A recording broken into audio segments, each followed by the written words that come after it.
Negative, K. Nothing further. Just K-10 the other corner.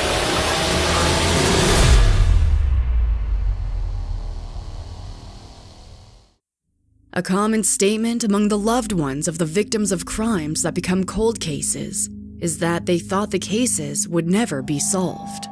But in recent years, it appears that this is less and less the fate for many of these cases where the trail of information had long run cold, because new advances are capable of digging up clues which had evaded detection and leading investigators right to the truth, even in cases that go back multiple decades. What is up, Iwu crew?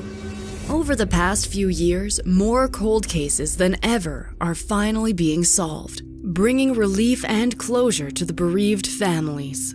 Today, we are going to talk about 5 amazing solved cold cases in 2020. Christine Jessop.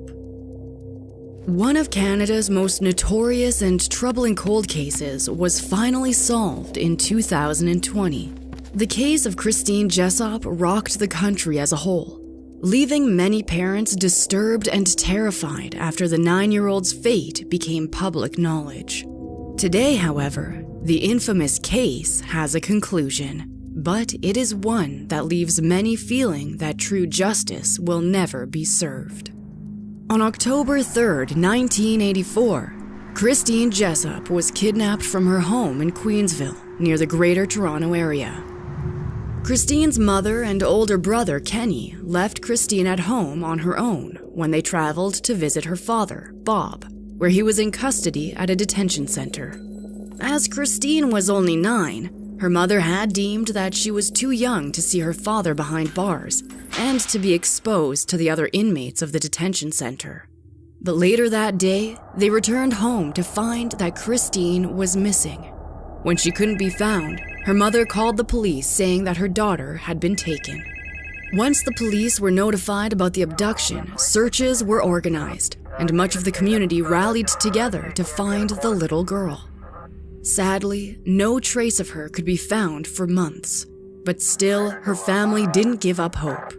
Unfortunately, in this case, there would be no happy ending. Her body was discovered on New Year's Eve, 3 months after she disappeared, 31 miles from her home. She had been assaulted and stabbed. At first, there were no leads in finding Christine's killer. Yet, it was less than a year after Christine's death that the police had an enormous break in the case. In April 1985, they arrested and charged Guy Paul Morin with her murder. Morin was her next-door neighbor and had become a suspect during the investigation because of his close proximity. Though the public was initially relieved to have someone they regarded as a horrific killer behind bars, Morin's trial did not go as expected. First, there was a mistrial, which then resulted in an appeal that spanned over multiple years. It wasn't until 1992, a full 7 years after his initial conviction, that Morin was charged with first-degree murder. He was sentenced to a life term in prison. But the saga of Christine's death did not end there, and though no one knew it at the time, the frustrations of the case were only just beginning. After Morin spent 18 months in prison, evidence from Christine's body was examined, and it was shockingly determined that Morin couldn't have been her killer. He was officially proven to be innocent and released from prison after the wrongful conviction. Following Morin's release, an inquiry began to understand how an innocent man had been convicted of a crime he didn't commit. The inquiry showed that the police had mismanaged the case in their eagerness to find and arrest a culprit for the crime that had garnered the attention of the entire nation, resulting in Morin being awarded $1.25 million for his wrongful conviction. The inquiry also led to many alterations in how the police in Canada operated during murder investigations. After Morin was cleared of the crime, a task force was assigned to the case, which interviewed over 300 men, each time collecting and comparing DNA against a semen sample found in Christine's underwear. Though the task force initially appeared promising, The case soon went completely cold. Police ran out of suspects, and the task force was disbanded in 1998. Christine's family wasn't sure if they would ever receive any more leads, and maybe never learn the identity of her killer. However, in October 2020, it was a genetic genealogy website that finally brought a suspect's name to light. Police sent the degraded residue of the semen stains they found to the American lab Othram Incorporated to verify the DNA and create a full profile of their suspect. The lab then uploaded the results to GED Match and Family Tree DNA, where they established a family tree as well as compared the DNA against a sample taken from the Center for Forensic Science. After 6 months of research, they finally had a match and a name for a suspect 36 years after Christine had died. Calvin Hoover has since been named as the main suspect. Interestingly, during the initial investigations, Hoover was never even considered to be a possible suspect. Both of Christine's parents were understandably relieved to finally receive this update, and said that they had worried they wouldn't live to see the day their daughter's killer was caught. Hoover had been 28 at the time of Christine's death, and Christine's brother, Kenny, revealed that Hoover's wife at the time, Heather, had worked with their father, Bob, and that she was a friend of their mother's during the period before Christine's death. Kenny also said that Hoover had been considered a friend of their family and even visited their home. Even more shocking, Kenny recalled that Hoover had been present at the many searches for Christine over the first few months when she vanished, and that he had even attended her funeral and come to their house for the wake after. Morin, the man who had been wrongfully accused of the crime, said that he had been notified of the development in the case by police who came to his house. He revealed, "I can say that I am happy that there's closure for the Jessops' peace of mind. It's something I was always expecting." Morin's family has been speaking out about their relief to see him fully exonerated by science. Though he had been completely cleared, the shadow of suspicion had still followed him for decades, until now that the real killer has been named. Though there was finally a break in one of the most notorious Canadian cold cases, few people are celebrating. Hoover died by in 2015. If he had been alive when the investigation broke, he would have been arrested and questioned. But as he is deceased, the investigation is meeting many roadblocks. For now, Hoover is being referred to as the main suspect and the presumed killer, as he cannot be formally charged posthumously. Though the public has condemned Hoover as Christine's killer, the police investigation is still underway, and they are attempting to build a timeline of Hoover's whereabouts in accordance with Christine's death.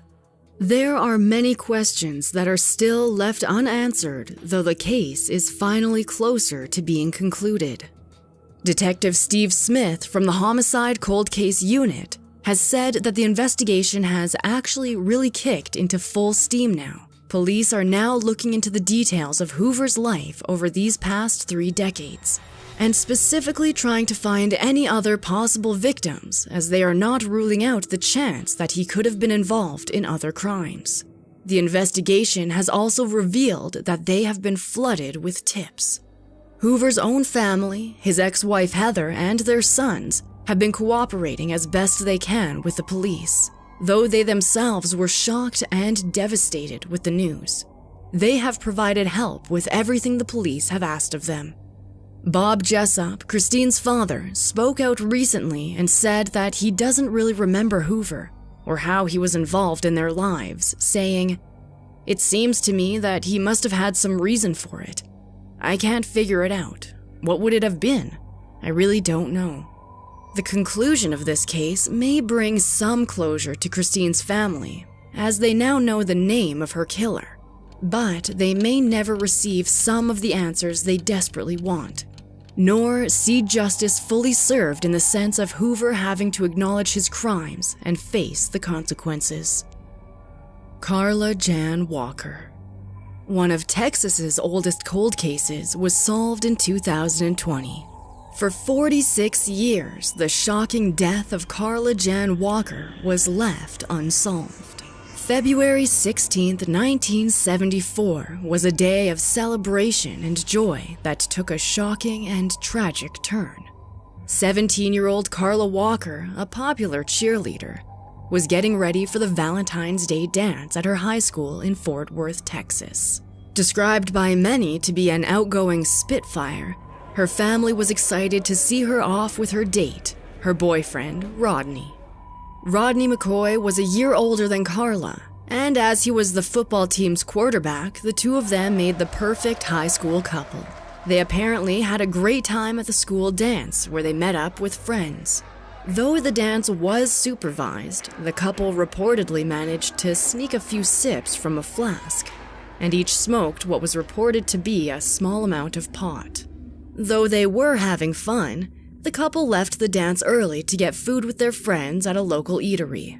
Carla and Rodney eventually left their friends in search of some alone time and went to the well-known hangout for local teens, a bowling alley. However, instead of going inside, the two decided to sit in the back of their vehicle in the mostly empty parking lot. As teens do, they were talking and laughing in the back seat before the couple started kissing. Because of the angle at which Carla was sitting, her back was up against the car door, and because they were both in the back seat occupied with each other, they didn't notice as a stranger approached the vehicle. People rarely lock their doors while they're inside the vehicle, and Rodney was no different. So when the stranger pulled at the door behind Carla, it opened easily, and she tumbled outside onto the ground. Rodney tried to grab Carla from where she had fallen, but the stranger pulled out a gun and pointed it at Rodney, threatening to kill him. Carla reportedly screamed, "I'll go with you, just don't shoot him." Rodney heard the gun fire, and he panicked, thinking he was being shot, but then the stranger pointed the gun into his face and pulled the trigger again. But this time, nothing happened. Rodney realized the gun wasn't loaded. But before he had time to think further, he was struck in the head repeatedly, which knocked him unconscious. When he woke up, he was still in his vehicle with a bleeding gash on his head, but Carla was missing. The last thing that Rodney remembered was that Carla had shouted to him, "Go get my dad." Covered in blood, Rodney raced to Carla's house and told her parents what happened. Horrified, the Walkers called the police, and Carla's shocked father went back to the bowling alley. Police met him there and they found a magazine for a .22 caliber Ruger pistol. The search for Carla Walker was enormous, including police and volunteers who went by foot, horseback, and helicopter to try to find any sign of her. Rodney had given the police an incredibly clear description of the stranger. He said the man was Caucasian and slender, clean-cut with short, wavy hair, and had been wearing a shiny green, sleeveless vest and a white cowboy hat. Rodney was also sure that he had heard the man speak with a Texas accent. At first, Rodney himself had become a suspect, but more because the police had no other leads. Carla's body was found after 3 days of searching in a ditch near Lake Benbrook. Through her autopsy, it appeared that she had died 24 to 36 hours after she was taken, and that she had been held captive for that period during which she was tortured and assaulted. It was also revealed that she had been injected with morphine. Her death was believed to be caused by strangulation. As soon as she was found, the police were flooded with tips and suggested suspects by the general public. In fact, the police recorded about 200 calls containing possible information. It seemed like the case would be easily solved, as there were several viable suspects.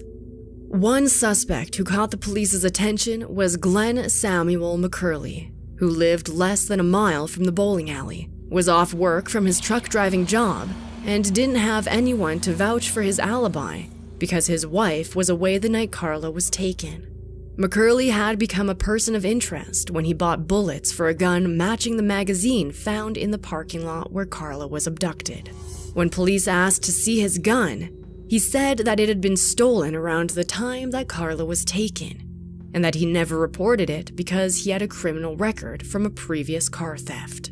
Though McCurley was clearly suspicious, the police had no conclusive evidence to link him to the crime, and so they had to release him. The police followed up on other suspects, and some people even came forward to confess they were involved. But each person was ultimately eliminated. For years, police revisited Carla's case, and frequently they had leads, but none resulted in finding her killer. However, the investigators were sure they would one day ultimately solve Carla's murder, as they had collected DNA evidence from Carla's body and her clothing. The only problem was the technology to accurately sequence the DNA samples didn't exist in the 1970s. It wasn't until 2019, decades after Carla's horrific murder, that her case received a renewed interest when a letter related to her death was discovered and shared to social media. With more recent awareness on her case, the DNA found on Carla's bra was sent to Othram Incorporated. Using the most cutting-edge technology that hadn't previously been available, Othram created a full DNA profile of a suspect. The profile was compared in CODIS, Combined DNA Index System, which failed to find any results. But when added to GED Match, the DNA sequence came up with a narrowed search to 3 brothers, with the last name McCurley. On July 7th, 2020, investigators took the bin from outside of 77-year-old Glenn Samuel McCurley's house. As he had been the police's primary suspect, they were quick to narrow down his name from his brothers, who appeared in the DNA match. Items from his bin were examined, and his DNA was collected. On September 4th, 2020, it was determined that McCurley's DNA matched the DNA on Carla's bra. A few days later, the police approached McCurley, where they spoke to him and his wife. He told them the exact same story that he had recited years prior, that he hadn't killed anyone, and that he never knew Carla Walker. McCurley even provided a DNA sample and consented to having it analyzed. These swabs of McCurley's DNA once again matched the sample found on Carla, and he was finally arrested. McCurley is charged with capital murder and is being held on a $100,000 bail while he awaits trial. The details of McCurley's life over the past 4 decades are still being examined. Jim Walker, Carla's brother, spoke at a news conference announcing the development in the case, saying, "Finally, after 46 years, 5 months, and 3 days, we have a name, a face, and are working toward a complete resolution."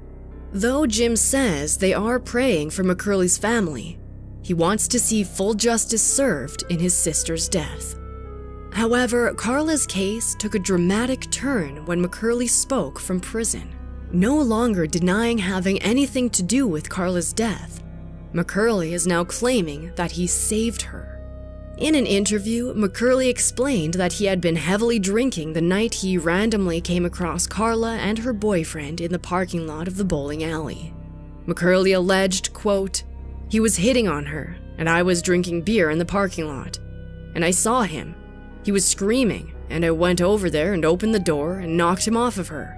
He then went on to claim that he pulled Carla to his car, where they talked until she calmed down, and she had apparently thanked him for getting her boyfriend off of her." McCurley then described, "She just gave me a hug, I gave her a kiss.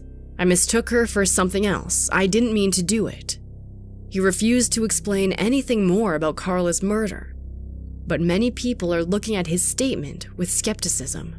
More details are expected to be revealed when a trial date is finally set for 2021. Fawn Cox. Occasionally, when a murder is solved, it brings both a resolution as well as a reckoning. Sometimes, the long-awaited answers end up being something you never expected. This was the case for the family of Fawn Cox. On July 26, 1989, 16-year-old Fawn Cox came home late after finishing work at Worlds of Fun in Kansas City. She normally worked until 11 p.m., and so it was not unusual for her family to not hear from her, as she often went directly to bed when she had to work the next day. Fawn was known to be a normal teenager, one who went to church and stayed out of any trouble. The next morning, Fawn's little sister, Felisa, heard Fawn's alarm going off within her room, but she wasn't getting up or turning it off. Felisa went in to rouse her sister and shake her awake, but instead, she found her dead. Felisa remembered that she had been gone for a while by the time she had discovered her. Her mother, Beverly, also came into the room, sure that Fawn simply had to still be sleeping. During the night, someone had entered Fawn's room through the window. She was assaulted and then strangled and left in her bedroom for her family to find. Her family noted that they hadn't heard anything alarming that night, which would have indicated something was wrong. But the house was running loud air conditioners, which likely hid any sound.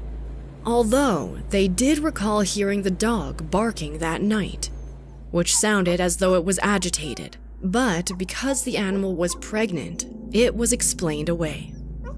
Police were sure that the attack was targeted, and because the perpetrator chose Fawn's exact window and was able to remain undetected, it was clear to investigators that the killer probably knew Fawn. They had collected DNA evidence from the scene, but at the time lacked the technology to use it to find her killer. 3 teenagers were initially believed to be responsible for her death and were even charged, but there wasn't enough evidence at the time to convict them, as they couldn't be definitively placed at the scene. One of the teens spent 8 months in jail for the crime, but as the case fell apart, the 3 teens were ultimately released and the charges dropped. Crime Stoppers eventually joined the search for Fawn's killer. An enormous billboard with Fawn's face was put up, along with a $10,000 reward for any tips that would lead to an arrest, but nothing was uncovered. As Fawn's case went cold, many within the police department were left feeling disturbed. A few had expected that whoever killed Fawn would strike again, and then they would be able to catch the killer, but no one ever surfaced. Sergeant Benjamin Caldwell previously commented on the case's unsolved status, saying, "Whoever killed her either has never been charged with a felony or is no longer alive. People don't start killing and then quit and stay out of trouble, as if they fell off the face of the earth." But that is exactly what appeared to have happened, as for 31 years, Fawn's killer was never found. Her family never gave up though, as Fawn's death haunted them for decades. They were determined that they would one day find her killer, and over the years they hosted fundraisers to garner support for Fawn's case to receive the advanced DNA testing that would name her killer. Her case was solved in 2020 through a partnership between Kansas City Police and the FBI. The advanced DNA testing needed was too expensive for the police department, and though Fawn's family offered to pay the bill, it was the FBI which paid for the analysis. It took only a few weeks to have the answers her family had been waiting for, but what they discovered was completely unexpected and shook them to their core. The testing revealed that Fawn's attacker and killer had been her own cousin, Donald Cox Jr. Cox died from an overdose in 2006. At first, the police refused to release Cox's name, as he is deceased and cannot be charged, but Fawn's family came forward to the public with the news. As they had always spoken publicly about the case, it didn't appear right to them to withhold the conclusion because the truth was disturbing. Fawn's family had spoken openly about how painful the lack of answers was, but uncovering the truth adds another level of hardship for their closure. Fawn's sister, Felisa, commented, saying, "It's a relief there's closure. The answers aren't always what we are asking for, but there's closure." Margaret Peggy Beck. The oldest case we have for you today was left unsolved for a shocking 56 years. Like many of the other cases we have talked about today, it was solved with the use of a revolutionary DNA testing, And investigators think that it is likely the oldest cold case to be solved with the use of genealogical databases. Even though it has finally been solved, many unanswered questions still swirl around this case. Back in August 1963, Margaret Peggy Beck was on a trip with her Girl Scouts. The 16-year-old was at the Flying G Ranch Girl Scouts camp near Deckers, where she was a counselor after having joined the Girl Scouts when she was 9. When she wasn't at camp, Peggy lived in Edgewater, Colorado with her parents and 3 sisters. On August 18th, around midnight, Peggy went into her tent alone. The Girl Scouts had been on a 5-day-long trip, and this was the last night, so Peggy was likely looking forward to some sleep. On normal nights, she would be accompanied by her tent mate, Claudia Schride, but the girl had come down with a cold and was sleeping in the infirmary. The tents were spread out, leaving Peggy alone and about 30 feet away from anyone else. When Peggy didn't show up for breakfast the next day, her tent mate went to find her and found Peggy zipped in her sleeping bag. She tried to wake her up, but nothing worked. Shocked, Claudia alerted the scout leaders, who discovered that Peggy had died sometime during the night. Initially, the scout leaders believed that Peggy had died from natural causes, and so they told Claudia to pack up both hers and Peggy's belongings while they took down her tent and cleared up the area, as was normal after a camping trip. It took the leaders 8 hours to finally contact police, with no explanation except that they believed that the otherwise healthy 16-year-old had died naturally. That is, until they saw bruises forming on her neck. Police saw the bruises as proof that she had died from strangulation. After an investigation, it was determined that someone had entered Peggy's tent that night and assaulted her before killing her and zipping her back into the sleeping bag. The police believed that the calculated nature of zipping her body into the sleeping bag was an indication that this was not her attacker's first time killing. Peggy had put up a fight, though, and there were skin cells discovered under her fingernails. The scout leaders unintentionally created a huge obstacle for the police investigation when they contaminated the crime scene by cleaning everything up. Much of the evidence was lost or disrupted, and so investigators had a harder than usual time creating a profile to find Peggy's killer. However, later the same day she was found, a tip was called into the police that said there was a man at a bus stop who had scratches on his face, similar to the ones that Peggy may have inflicted on her attacker. However, when police interviewed the man, they let him go. Another suspect was James Sherbondy, who had been in prison for 25 years for the murder of an Eagle County Sheriff's deputy. He had stopped contact with a parole officer at the time of Peggy's death, but Sherbondy was eventually cleared. For years, there were multiple suspects, and even a few confessions to the crime, but none that were real. Both of Peggy's parents passed away without seeing their daughter's killer brought to justice, but her case wasn't forgotten, even after 5 decades had passed.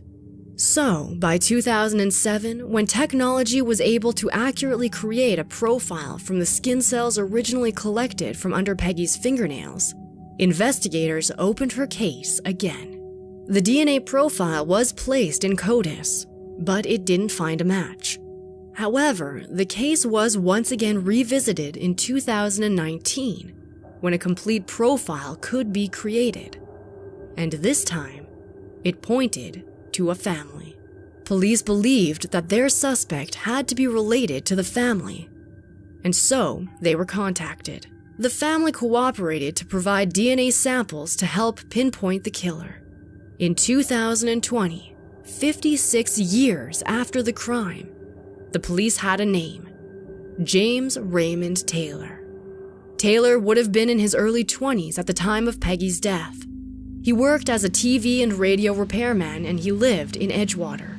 It is believed that Taylor had a familiarity with the remote area where the Girl Scouts would camp, as he had been to the area to build ham radios. It is thought that he was out that night seeking a victim and saw that Peggy was alone. But there is still a huge problem with the case. Taylor's family haven't seen or heard from him since the 1970s. His only last whereabouts dates back to 1976, when he was in Las Vegas. Taylor would be around 82 now, and investigators have said that they have been searching for any trace of him for several months with no luck. They have no idea where he is or what happened to him. Currently, they aren't even sure if he's still alive. However, the search for him has not stopped. As Jefferson County Sheriff Jeff Schrader has said, nothing would give us greater pleasure than to actually put handcuffs on James Taylor. Peggy's 3 sisters finally have the closure they thought they would never see, but reopening the wound of their siblings' untimely death has been painful for them. Though it isn't exactly what they may have wished for, the police are actively searching for Taylor so that Peggy's death will see justice. The sisters issued a joint statement upon hearing the news of Taylor's name being released, saying, "Peggy was a beautiful young girl who loved life. She was loving and protective of her family, and we will cherish our memories of her forever." A warrant for Taylor's arrest has been issued by the Jefferson County Sheriff's Office, and anyone who has any information about Taylor is asked to call 303-271-5612, case 6310335. Christopher Alvin Daly. The most unusual of all of these recently solved cases is that of 26-year-old Christopher Alvin Daly. April 26, 1995, in Huntsville, Alabama, an hour before he was reported missing, Christopher Daly's body was found near an abandoned logging road by 2 17-year-olds who were out in the remote area collecting leaves. It appeared that Christopher had been killed by a single gunshot wound to the head. Close by, his 1983 tan Toyota Tercel was found partially submerged in the nearby Tennessee River. When investigators opened the vehicle, they found a large rock tied to the accelerator. They also found his wallet and ID and were able to verify that the body 4 miles away was that of Christopher Daly. Christopher was only reported missing a full day after he had last been seen while at an employee meeting for the Huntsville Hilton Hotel where he worked as a server. The police investigators began an intensive inquiry to find Christopher's killer, but the case struggled to find any leads. They didn't have the same access to surveillance footage or even the location cell phone data that police rely heavily on today. In fact, they never found any suspects in the case, as there were no clues to who could have killed the young man. At the time, Decatur Police Sergeant John Bradford reportedly referred to the case as a real whodunit. The case was frequently revisited by investigators hoping to find new information that would reveal a suspect in Christopher's death. But over the decades, nothing else ever emerged. Though never officially closed, the case quickly fell into the doomed category of a cold case. Christopher's murder would remain unsolved for 25 years. On November 18, 2020, the violent crimes detective Sean McAdam answered the phone to one of the most bizarre calls of his 15-year career. At first, he thought it had to be a prank, as the caller told him, "I want to confess to a murder I did years ago." McAdam couldn't help but be skeptical when he asked for more details, and the caller claimed he couldn't remember exactly when he had committed the murder, but thought it was in the 80s. It isn't often the police receive confessions and have to work backwards to match the crime with the killer. But that is exactly what McAdam had to do. He and other detectives gathered unsolved cases from the 1980s in order to narrow down the location and year to one that sounded similar to what the caller had described. McAdam said they had to scramble to find cases similar. But sure enough, it soon sounded like the caller was describing Christopher Daly's death 25 years prior. McAdam tested the caller, asking questions about the case that only someone involved could satisfactorily answer. It was only then that the detectives knew the caller was credible, and actually confessing to the murder. The caller, 53-year-old Johnny Dwight Whited, agreed to meet up with Detective McAdam and, from the back of a patrol car, directed him to the murder scene, including getting out of the vehicle and walking to the exact spot where Christopher's Toyota had been partially submerged. When Whited described to McAdam some of the details of how the vehicle entered the river, in ways that only the investigators would know, as well as reenacting the crime, the detective was officially convinced. Whited had been 28 at the time of Christopher's death, which was his explanation for not remembering the exact year he took Christopher's life. As the investigation continued, McAdam said that Whited appeared to express his remorse for his crime, and that he was embarrassed about what he had done. McAdam said that he could tell it had been weighing on him for a long time, and that he wanted to get it off his chest. Whited then revealed that he was terminally ill, and it was his illness that sparked his confession decades after the crime. He killed somebody. He could have come forward all those years ago, McAdam clarified. Though neither the detective nor Whited himself ever clarified what his terminal diagnosis was, a few local media outlets stated it as stage 4 lung cancer. Whited was charged with Christopher's death soon after his confession. He is being held on a $15,000 bail until his upcoming trial. After 25 years, Christopher's family finally has some answers, and like many other families of cold case victims, they never thought they would know what truly happened. What is often most crucial when cold cases are finally solved is that families are finally given some semblance of an answer as to why this tragedy befell their loved one. According to McAdam, providing closure to Christopher's family was part of Whited's motive for calling in his confession. However, Whited refused to ever discuss his motive, but did reveal that he didn't know Christopher before he killed him, and he had only met him moments before. McAdam spoke. He said he was sorry, and he wished it never happened. He blamed it on his state of mind at the time. Obviously, that's not an excuse for killing somebody. There's really no excuse for killing somebody else. The missing motive still frustrates investigators. However, some details about the killer have been revealed, such as Whited having consistent drug-related arrests throughout his life. He had been arrested for possessing a crack pipe not even 3 weeks after Christopher's body was discovered. In a strange twist, Whited is currently awaiting a second trial in May 2021, this time for a methamphetamine charge. It is unclear if Whited's patterns of drug offenses is in any way related to his killing of Christopher Daly. With Whited's upcoming trial, likely sometime in mid-2021, more details about the crime will be revealed, and hopefully provide more answers and closure for Christopher's family. Lately, more cold cases than ever are finally being solved, and DNA evidence continues to be utilized to hunt down the perpetrators and serve long-awaited justice. However, it appears that closure and justice do not always turn out as expected. We can only hope that even more crimes continue to be solved, even decades later.